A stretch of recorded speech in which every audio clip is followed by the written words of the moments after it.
Bom, dando sequência aqui, diante da crise da relação colônia e metrópole, vai ter o surgimento de revoltas que vão tentar romper os laços com Portugal, que, como eu disse, foram chamadas de revoltas emancipacionistas. No final do século XVIII e os primeiros anos do século XIX, várias foram as revoltas que ocorreram, ou melhor, os projetos de revoltas.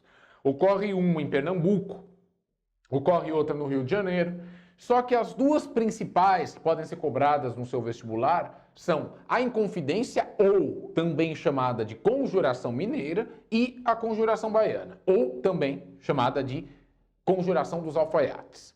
Vamos começar com a Inconfidência Mineira, ou Conjuração Mineira. Ela não foi uma revolta armada, ela foi um projeto de rebelião contra Portugal, que ocorre na cidade de Vila Rica, atual Ouro Preto.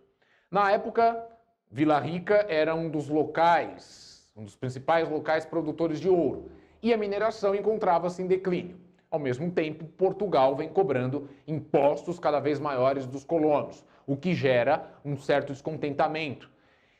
Boa parte dos mineradores enviavam seus filhos para estudar na Europa e traziam livros considerados proibidos pela censura portuguesa, livros de ideias iluministas, e começavam a discutir essas ideias em alguns locais em Vila Rica. O que acontece é que, como o iluminismo defende que os reis devam garantir a felicidade de seus súditos, a cobrança de impostos da coroa portuguesa não estava garantindo isso. E mais, os mineradores lá de Vila Rica souberam que os Estados Unidos, que as 13 colônias, tinham rompido sua ligação com a Inglaterra. Ué, se eles conseguiram, por que nós não? Minas Gerais é mais forte, Minas Gerais tem ouro, Minas Gerais tem uma população. Se eles conseguiram romper com a Inglaterra, que é mais forte que Portugal, por que nós, em Minas Gerais, não conseguiremos romper com a coroa portuguesa? Então essa é a questão que pega. Na época, a coroa portuguesa é comandada por Dona Maria I, a sucessora do rei Dom José, aquele que foi o rei da época do Marquês de Pombal. Bom, essa revolta aqui, ela é em grande parte apoiada por alguns membros da igreja, por comerciantes e por mineradores que devem dinheiro a Portugal, impostos atrasados. Existe um risco de Portugal, ou melhor, do governador de Minas Gerais, o Visconde de Barbacena, decretar a derrama.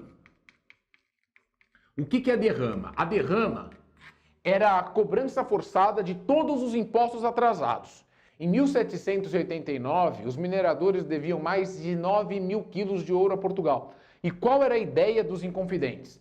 Assim que as autoridades portuguesas decretassem a derrama, nós iniciaríamos uma revolta armada em Vila Rica contra os portugueses, assumiríamos o controle de Minas Gerais e criaríamos uma república. Onde? Em Minas Gerais ou no Brasil? Em Minas Gerais. Quanto muito em São Paulo e Rio de Janeiro. Mas o movimento está circunscrito regionalmente. Um dos líderes, talvez o mais conhecido de todos os líderes da Inconfidência Mineira, foi Joaquim José da Silva Xavier, que era alcunhado de Tiradentes. Joaquim José da Silva Xavier era um homem que tinha ambição de crescer na vida. Inclusive, ele tinha algumas terras, chegou a mexer com garimpo, com ouro. E ele era alferes, soldado da cavalaria, e tinha uma mão firme para arrancar e colocar dentes, por isso Tiradentes. Este indivíduo é um dos líderes do movimento. O movimento não dá certo. Por que isso? Porque um outro endividado, chamado Joaquim Silvério dos Reis, vai ao Visconde de Barbacena e, em troca do perdão das suas dívidas, denuncia todos os outros envolvidos. O pessoal é preso. O único que assume o seu envolvimento foi o Joaquim José da Silva Xavier. E qual é a pena? A pena foi execução, forca. Ele é enforcado em 21 de abril de 1792. Os outros participantes do movimento foram deportados, foram mandados para a África. Bom, O Tiradentes é um dos personagens mais curiosos da história do Brasil, um dos principais, sem dúvida nenhuma, porque ele foi transformado em herói nacional. E quando isso? Muito tempo depois da Inconfidência Mineira, cerca de 100 anos depois. Em 1889, 100 anos depois da Inconfidência Mineira, portanto, o Brasil virou uma república.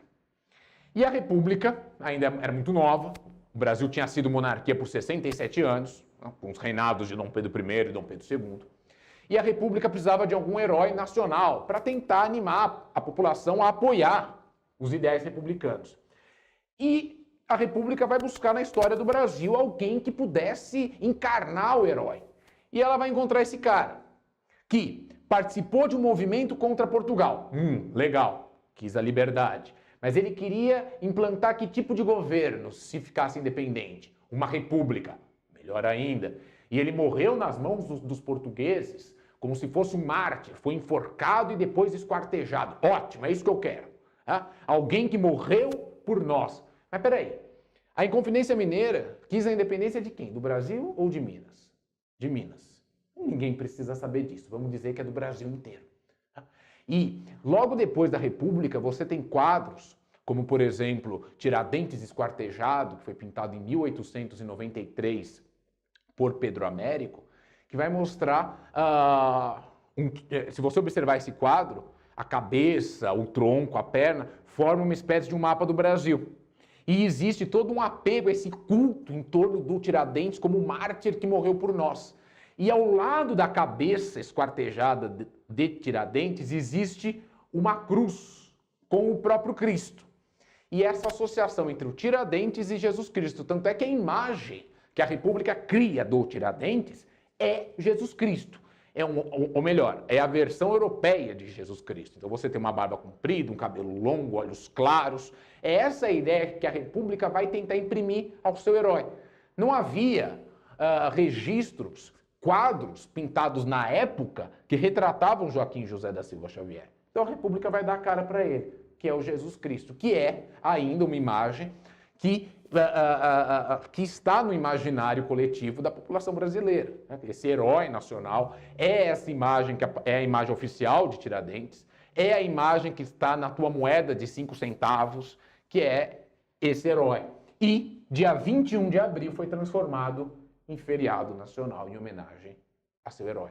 Então a Inconfidência Mineira ela pode até não ter conseguido a independência de Minas ou do Brasil, mas ela produz o nosso herói nacional, talvez o nosso maior herói nacional.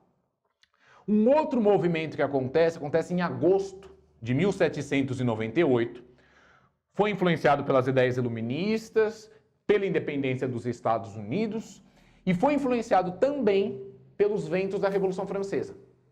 Coisa que a Inconfidência Mineira não foi, tá? A Inconfidência Mineira, ela começa em março de 89 e a Revolução Francesa em julho. Então, não houve influência aqui. No caso, a Conjuração Baiana foi um movimento, um projeto de rebelião contra Portugal. Em agosto de 1789, vários cartazes foram afixados nas ruas da capital baiana, estimulando o povo baiense, como diziam os cartazes, a pegar em armas contra Portugal. Não houve uma revolta armada, mas muitas pessoas foram implicadas, foram presas e foram enforcadas. Boa parte dos indivíduos enforcados vinham das camadas mais populares da sociedade, muitos eram alfaiates, jovens de 17 anos, e foram enforcados. A Conjuração Baiana não provocou nenhum herói, não criou nenhum herói do nível de Tiradentes, como foi criado 100 anos depois. Os vestibulares gostam de fazer uma comparação entre os dois movimentos. O que nós podemos dizer? Os dois movimentos pretenderam romper com Portugal, um em Minas e outro na Bahia. E os dois pretenderam criar república. Mas havia uma diferença entre eles. A Inconfidência Mineira ela é tida como um movimento um pouco mais elitista e ela não coloca em causa a escravidão, portanto não houve projetos sérios de abolir a escravidão. A Conjuração Baiana não. A Conjuração Baiana já é um movimento que tem um apoio maior de camadas mais populares e a escravidão foi colocada sim em causa. Bom, mas nenhum desses movimentos consegue romper com Portugal. Qual a importância deles? eles são sintomas de que alguma coisa já não está dando mais certo. De que essa relação colônia e metrópole está começando a se desgastar.